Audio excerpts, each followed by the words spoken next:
Now I gotta ask this question to all my gearheads. Would you prefer this engine to be direct injection or port fuel injection like the 7.3?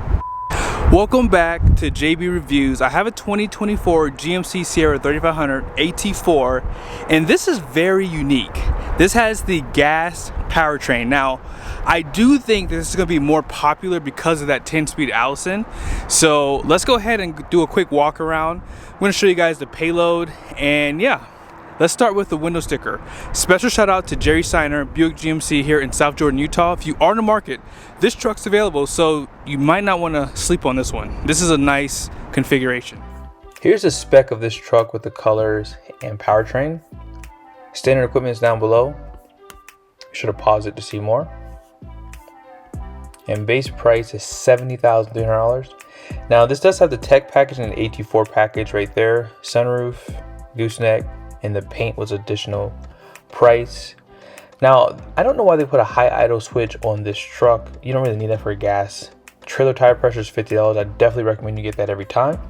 And then destination came in at $1895 with a total price of $76,660. Now, one thing I love about the AT4 is the color match. But not just that, they don't put any bright chrome on this truck for the most part. So you have like this Vader chrome here, and the only bright chrome you really see is around the emblems. I like the red on the GMC, then you have the red tow hooks down below. And the front end on this truck looks so good. I still think that GMC is probably #1 in this segment for the front fascia. Now this hood scoop's not going to be functional because of it not having a diesel, but they have it blocked off and it still gives it a nice design. Full LED headlights, turn signals, and fog lights. Parking sensors are down below. And then off to the side, something new for 24 is this 3500 badge. And who doesn't like the blackout on the wheels? Like, come on guys, that looks so good. It looks cold-blooded for sure. Now these are going to be a Goodyear Wrangler trail runner tire, and to no one's surprise, this is basically like a 34-inch tire, 275, 65, 20, 3,750 pounds per tire at 80 psi. And this one does have that camera on the mirror. And I don't know if I showed it to you up front, but it does have one up front. Puddle lights down below. And then this is the badge for the gasser. Color match on the mirrors. Backup light, and then here's the back of it. Around the windows, you have that black. Normally it would be chrome like on a Denali or a Denali Ultimate. Smart key system just for the front doors now. I'm still a little ticked off by that. In the past, I used to give it on both doors, but not anymore. And check out the steps off the side here. A lot of people say it takes away from the design, but I don't agree with that. I think it does look fine. I mean, it's a truck, so it's not supposed to look perfect. So 36-gallon fuel tank. And because this is a 1-ton, you're gonna get those 2 over the leaf springs and 5 leads in the main pack. Rancho shocks. Love the new tail lights as well. Really nice designs there. Parking sensors with a class 5 receiving hitch. 373 gears out back. 7 pins right there with your cameras. And multi-pro tailgate. And then this one does have the 5th row prep package. 4 and 7 pin bed lights. You have 2 camera views, as you saw for the technology group. You have that camera for the rear view mirror.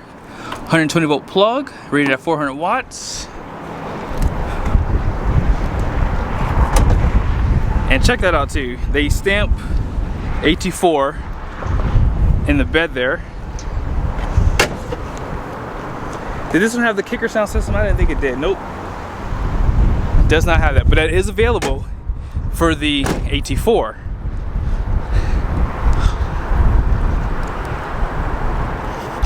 Now let's go ahead and pop the hood and talk about this gas engine. Now I gotta ask this question to all my gearheads. Would you prefer this engine to be direct injection or port fuel injection like the 7.3? The reason why I asked that question is I always get mixed feelings on both sides. Now obviously direct fuel injection is newer, and the 7.3 uses the port fuel injection, but a lot of people have mixed feelings. Now the only thing I don't like about direct injection is I feel as though I always need to run a catch can. Now I know some people don't like the idea of that and some people think it's a big deal, but I just wanted to ask the question because there are some really smart people on my channel and I just wanted to ask that question really quickly. But with that being said, this truck does not have the dual alternator, so if I have a chance to drive this truck, we're gonna drive it and put it up against my gasser. So stay tuned for that if I have a chance though. So this is gonna have 401 horsepower, 464 pound-feet of torque. As I mentioned earlier, 10-speed Allison transmission has now made it to this transmission. And I think it's a great setup. The only thing is, it just needs a little bit more power.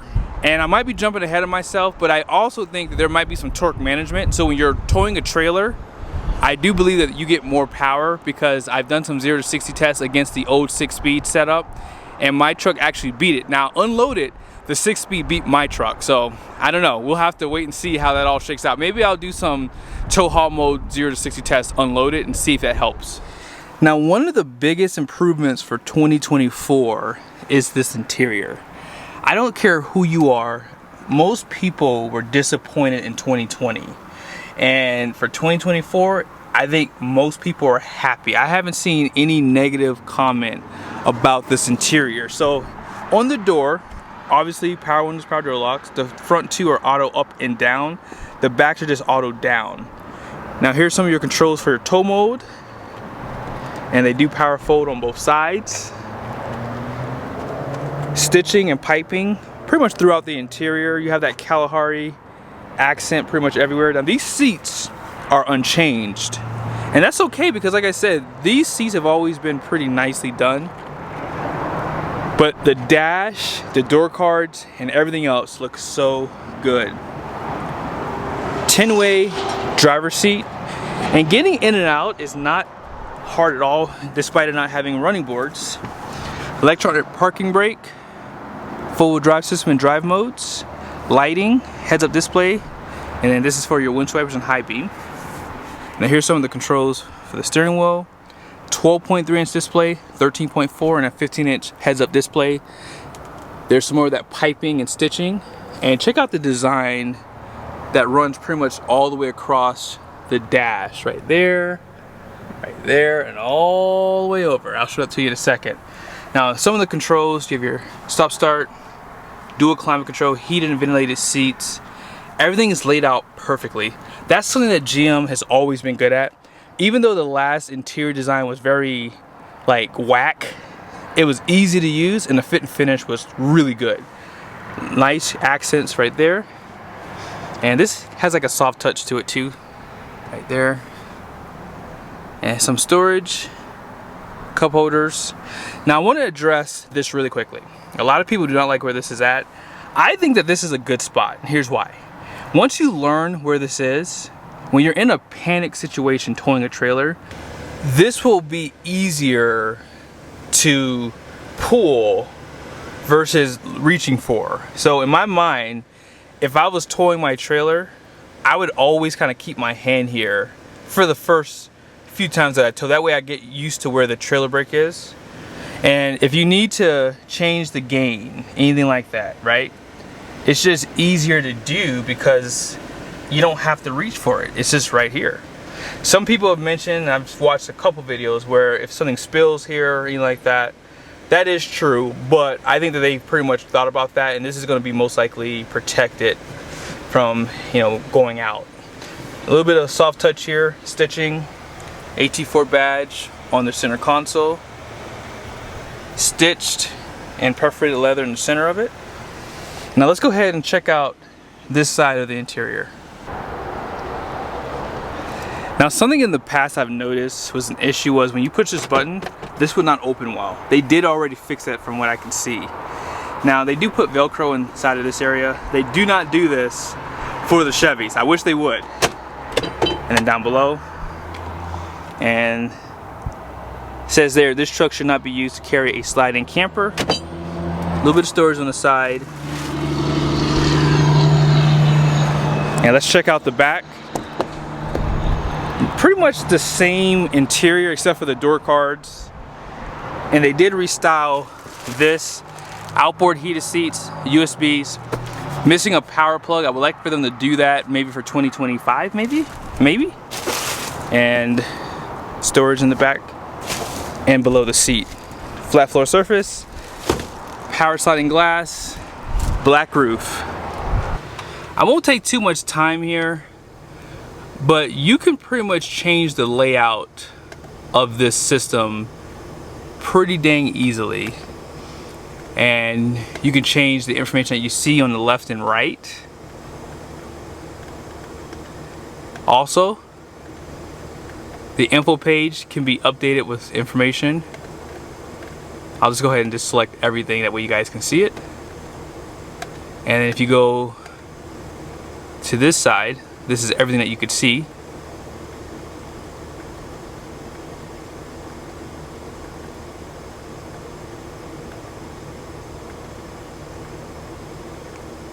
My favorite, transmission. That can also be set up right there. On this side of the house, as I mentioned earlier, this is a 13.4. The biggest update to this larger screen is split screen. In the past, they didn't really show your temperature in Apple CarPlay. Now, the temperature and time is up there. You could always see the time on the Apple CarPlay screen, you just couldn't see the temperature outside. Temperature can also be set up in this screen too. Air vents are above right there, and I just think that everything's just laid out correctly. I love the navigation. I love how you can really customize this screen too. You can move things around, you can take stuff out. So you have Android Auto and Apple CarPlay. You can move Android Auto or Apple CarPlay onto this screen and move stuff over to the other screen that you're gonna frequent. Let's go ahead and check out the payload, because I'm actually shocked by the payload in this truck. So here is the axles in the front, that's the rating for it, and that's the rear. And the gross fuel weight rating is going to be 11,550. And gross combined truck and trailer max is 26,000. Curb weight is 7,617 pounds. So this truck's a little bit lighter than my Chevy is. 3,933 pounds is the payload. Mine is 3,800 pounds even. And then conventional and gooseneck towing is right there. And for those who like to see that yellow sticker still, there it is. Shows you your tire sizes and tire pressures that they recommend from the factory. Now you don't want to miss the next video, because, you ready for this? We're gonna do a 0 to 60 test and an MPG run. Now it is windy today, so we have to keep that in the back of our minds. But special shout out to Jerry Seiner for allowing me to do this video. If you are in the market, be sure to give these guys a look up. Let them know you saw the video. See you soon.